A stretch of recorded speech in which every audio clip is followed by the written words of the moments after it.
திருமாவளவன் அவர்கள் அதிர்ச்சி தகவலாக ஒன்று கொடுத்துருக்காரு. என்ன அப்படின்னா, நாங்கள் நினச்சோன்னா இந்த மந்திரி சபையை கலைச்சிட்டு போயிடுவோம், மந்திரி பதவியிலிருந்து நாங்கள் இறங்கிடுவோம், அமைச்சர் பதவியிலிருந்து விலகிக்க நாங்கள் தயங்கவே மாட்டோம் அப்படின்னு ஒரு வார்த்தை சொல்லியிருக்காரு. இது தாவேக்காவினருக்கு பெரும் அதிர்ச்சியை கொடுத்துருக்கு, திமுகவிற்கு ஒரு பக்கம் குதூகலத்தை கொடுத்துருக்கு அப்படின்னே சொல்லலாம்.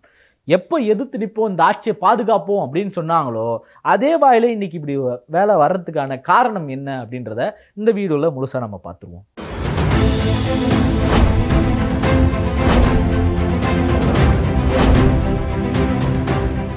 வணக்கம் அன்பு தமிழ் சொந்தங்களே. அதாவது நம்ம விடுதலை சிறுத்தைகள் கட்சியின் தலைவரான தொல் திருமாவளவன் அவர்கள் ஒரு வார்த்தை சொன்னார்.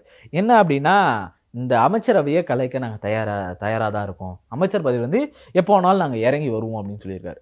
என்னப்பா, கிடைச்சதே பெரிய அதிசயம், உங்களுக்குலாம் கிடைக்குமா இந்த வாய்ப்பை பயன்படுத்தி நல்லது செய்ய பாருங்கப்பா, வன்னியரசு நல்லா செயல்படுறாரு அப்படின்னு பல பேர் சொல்லிக்கிட்டு இருக்காங்க. ஆனால் இங்கே இருக்கக்கூடிய நிலைப்பாடுகள் என்ன? அமைச்சராக இருந்தும் சில கருத்துக்களை, சில முரண்களை எடுத்து வைக்க முடியலன்னா நாங்கள் பதவியிலிருந்து இறங்க தயங்கவே மாட்டோம் அப்படின்னு ஒரு வார்த்தை சொல்லியிருக்காரு. இதுக்கான காரணம் என்ன அப்படின்னு பார்த்தீங்கன்னா, சமீபத்தில் தாவேக்காவுடைய செயல்பாடுகள் தான். அவர் பாட்டுன்னு போயிட்டு எங்கேயோ சட்டை கிட்டையெல்லாம் கைட்டி போட்டு மூகாம்பிகை கோயிலில் போய் காணிக்கை செலுத்திட்டு வரேன்னு பண்ணுறாரு. போன இடத்துல தவறு கிடையாது. போன இடத்துல ஒரு முதல்வராக என்ன செஞ்சுருக்கணும் அப்படின்னா, மேகதாது அணைக்காக அவர் பேசிட்டு வந்திருக்கணும். அவர் பேச கிடையாது. அப்படி ஒரு செயல்பாடுல அவர் செய்யலை. என்ன ரகசியமாக தூது விட்டாருன்னு யார் ஒன்றாலும் சொல்லலாம், அவர் மாறு வேஷத்தில் போனார்னு என்ன வேணாலும் சொல்லலாம். ஆனால் அவர் என்ன பண்ணார்னா, அந்த இடத்துல பேசலை அப்படின்றத மறைக்கிறதுக்காக தானே கார் ஓட்டிக்கிட்டு வந்து பாருங்க அவரே கார் ஓட்டிட்டு வர்றாரு அப்படின்னு பேச வச்சாரே தவிர, மேகதாது அணைக்கு அவர் பேசலையே, ஏன் பேசலைன்ற விவாதத்துக்கே கொண்டு போகலை. அப்போ இதனுடைய நிலைப்பாடுகள் எப்படி இருக்குது, செயல்பாடுகள் எப்படி இருக்குது அப்படின்னு பார்த்தீங்கன்னா, மொத்தமும் ஏமாற்றமாக தான் இருக்குது. இந்த ஏமாற்றம் நமக்கு எப்படி இருக்குது அப்படின்னு தான் நம்ம பார்க்கணும். சரி, இது ஒரு பக்கம் இருந்தாலும் இன்னொரு பக்கம் பல விஷயங்களுக்கு திருமாவர்கள் வாயை திறக்காம இருக்காரு. காரணம் என்ன? அப்போ அவர் போய் மாறிட்டாரா? அப்போ அவருடைய நிலைப்பாடு மாறிடுச்சா? அரசியலில் அவருக்கு தடுமாற்றம் ஏற்பட்டுருச்சா அப்படின்னு பலரும் கேள்வி எழுப்பிட்டு வராங்க.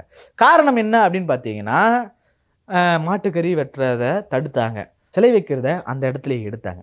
இப்படி ஒவ்வொன்றா அவங்க செஞ்சுக்கிட்டு இருக்கும்போது ஒரு பெரிய கோபம் இருக்க தானே செய்யும். இதுக்கெல்லாம் என்ன பண்ண போகிறீங்க அப்படின்னு ஏகப்பட்ட விமர்சனங்கள் வந்துக்கிட்டு தானே இருக்குது. எப்பா, நாங்கள் அமைதியாக இருக்கோம்னு நினைக்காத, நாங்கள் நினச்சோன்னா ஒரு தனியார் தொலைக்காட்சி கொடுத்த அந்த பேட்டியில் சொல்லியிருக்காரு, நினச்சோன்னா நாங்கள் விலகிடுவோம், அமைச்சரவையிலிருந்து இறங்க தயங்கவே மாட்டோம். இப்போ வன்னியரசு அவர்களுடைய செயல்பாடுகள் ரொம்ப நல்லா இருக்குது. தாவேக்கால இருக்கக்கூடிய ஒவ்வொரு அமைச்சர்களை விட வன்னியரசு அவர்களுடைய அமைச்சர் பதவி ரொம்ப சிறப்பாக செயல்பட்டுக்கிட்டு இருக்கு. வன்னியரசு அவர்கள் மாதிரி இங்கே யாருமே செயல்படலைன்றது தான் நிதர்சனமான உண்மை, ஒத்துக்கிட்டே ஆகணும். ஏப்பா, கல்வி அமைச்சர் நல்லா செயல்படுறாருப்பா அப்படின்னு சொன்னீங்கன்னா, கல்வி அமைச்சரோட செயல்பாடுகள் அப்படி கிடையாது. அது எப்படி இருக்குது அப்படின்னு பார்த்தீங்கன்னா, எல்லாம் அப்படியே பாலிஸ்டாக இருக்குது. அவர் என்ன போய் பண்ணுறாரு அப்படின்னு பார்த்தீங்கன்னா, அவர் போகிறாரு ஜனநாயகன் படம் ரிலீஸு அப்படின்றத சொல்லிக்கிட்டு இருக்காரு.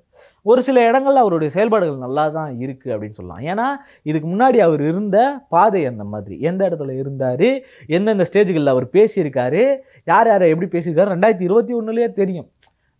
நம்ம திடீர்னு இன்னைக்கு அவர் அப்படி பேசுறதுக்கான காரணம் என்னன்னா, அந்த அமைச்சர் பதவி தான், நம்ம மாற்றுக்கிறதே கிடையாது. இன்னொரு பக்கம் ஏன் நம்ம ரமேஷ் அவர்கள் மாண்புமிகு அமைச்சர், அறநிலையத்துறை அமைச்சர் பயங்கரமாக செயல்படுறாரு அப்படின்னு நினச்சிங்கன்னா ஒரு கேள்வி தான்.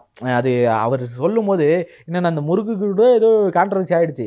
அடுத்து ஒரு பேசினார், என்ன பேசியிருந்தார் அப்படின்னு பார்த்தீங்கன்னா, இந்த 4000 ரூபா டிக்கெட்லாம் பிடிச்சிங்களா அப்படின்னு சொன்னார். அப்போல்லாம் நமக்கு ஒன்று பெரிய ஒரு டக்குன்னு மண்டைக்குள்ளே வர்றது என்ன அப்படின்னு பார்த்தீங்கன்னா, ஆண்டவன் படைப்பில் அனைவரும் சமம் எனில் உங்களுக்கு மட்டும் தங்கத்தால் மூளை செய்து வைத்தானா, எங்கள் தலைக்குள் இருப்பது என்ன களிமண்ணா சுண்ணாம்பா அப்படின்னு கலைஞர் அவர்கள் ரொம்ப அனல் பறக்க ஒரு பேச்சு பேசியிருப்பார். அவருடைய கவிதை அப்படி இருந்திருக்கும். கம்பன் யார், ஒட்டக்குத்தன் யார் யார், இப்படியான இந்த வார்த்தைகளை கேட்டு கொந்தளிச்சு போயிருக்கும். அப்போ கடவுள் எல்லாருக்குமானது அப்படின்னா அதுக்கே அந்த நுழைவு சீட்டு, அர்ச்சனை சீட்டு, இந்த கேள்விகளை கேட்டிருந்தா அமைச்சர் அவர்கள் சிறப்பானவர், அறநிலையத்துறை அமைச்சர் சிறப்பானவர். ஆனால் அவர் யாரை போட்டிருக்காங்க, எந்த சமுதாயத்தை சேர்ந்தவங்களை போட்டிருக்காங்க அப்படின்றது ரொம்ப தெளிவாக தெரிஞ்சு போச்சு. இப்போ அதே அந்த அறநிலையத்துறையை தூக்கி வன்னியரசு அவர்களுக்கு கொடுப்பாங்களா? கொடுக்க மாட்டாங்க. அவருடைய செயல்பாடுகள் ரொம்ப சிறப்பாக போயிட்டுருக்கு.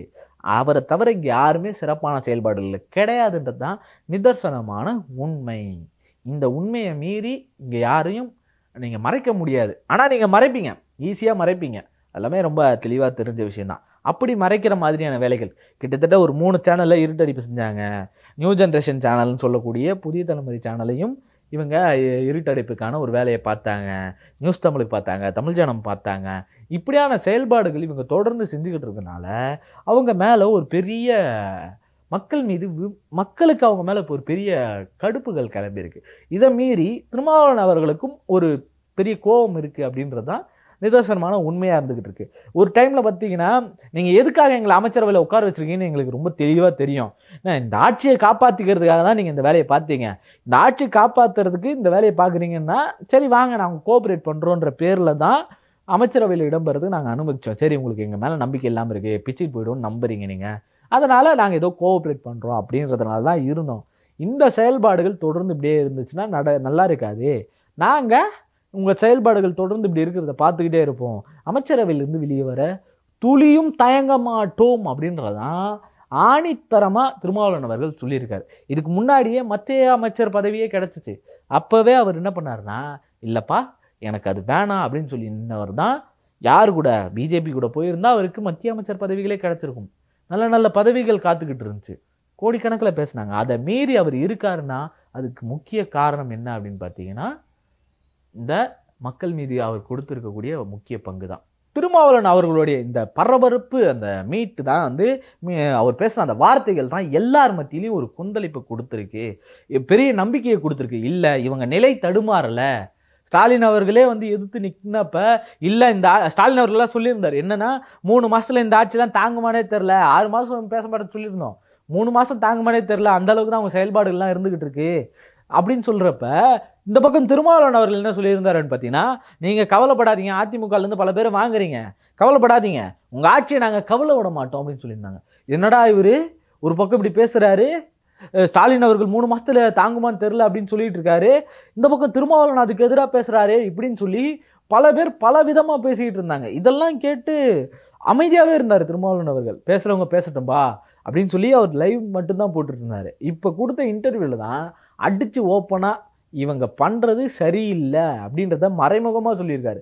இந்த கரண்ட் கட்டுக்கெலாம் வந்து சண்முகம் அவர்கள்லாம் போட்டு வாங்குன்னு வாங்கியிருந்தார்.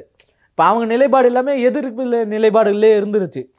நாங்கள் ஆதரவு மட்டும்தான் கொடுக்குறோம் அப்படின்றது இருந்தாங்க. இவங்க அமைச்சரவையில் பங்கேற்றதும் எல்லாருக்குமே இருந்த ஒரு சந்தோஷமான விஷயம் என்னென்னா, இந்த ஆட்சி கலையாது அப்படின்ற நம்பிக்கை தான். அந்த நம்பிக்கையை உடச்சி விட்டாரு. இதனால் யார் ரொம்ப பகீர்னு இருக்கா அப்படின்னு பார்த்தீங்கன்னா, விஜய் அவர்களா புஷி ஆனந்தான்னு கேட்டிங்கன்னா கிடையாது, ஆதவ அர்ஜுனா தான் ரொம்ப பகீர்னு இருக்கார். என்னடா அவர் நம்ம இப்படிலாம் பிளான் போட்டு வச்சோமே, இவரை நம்ம பாதுகாத்துடணும்னு நினச்சோமே, இங்கேயே வச்சுக்கலாம் அப்படின்னு நினச்சோமே, வன்னியரசு அவர்களுக்கு பதவி கொடுத்தது அவர் சிறப்பாக செயல்படுறாரு, இந்த பதவியை பறிச்சுக்க மாட்டாருன்னு நம்ம நினச்சோமே அப்படின்ற அவருடைய நினைப்புகள் மொத்தமும் மூழ்கடிக்கப்பட்டிருக்கு. இவங்க என்னதான் நீங்கள் பண்ணாலும் கிளம்பி போகிறதுக்கு தயாராக தான் இருக்காங்க அப்படின்றத சொல்லியிருக்காங்க.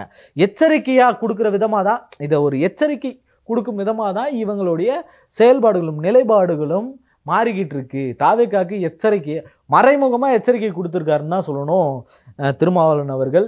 இந்த எச்சரிக்கையை தாவேக்கா எப்படி பார்க்க போகுது, எப்படி ஏற்க போகுது, எப்படி எதிர்கொள்ள போகுது? ஏன்னா அமைச்சரவையிலே பங்கு கொடுக்குற அளவுக்கு இருக்கிறவங்க பின்னாடி வராங்க அப்படின்னா, தாவேக்கால ஒரு பக்கம் இந்த ரூட் மாஃபியா வச்சு பாருங்க அவங்க திமுக சதி பண்ணி வாங்கிட்டாங்கன்னு 1008 பேசலாம்.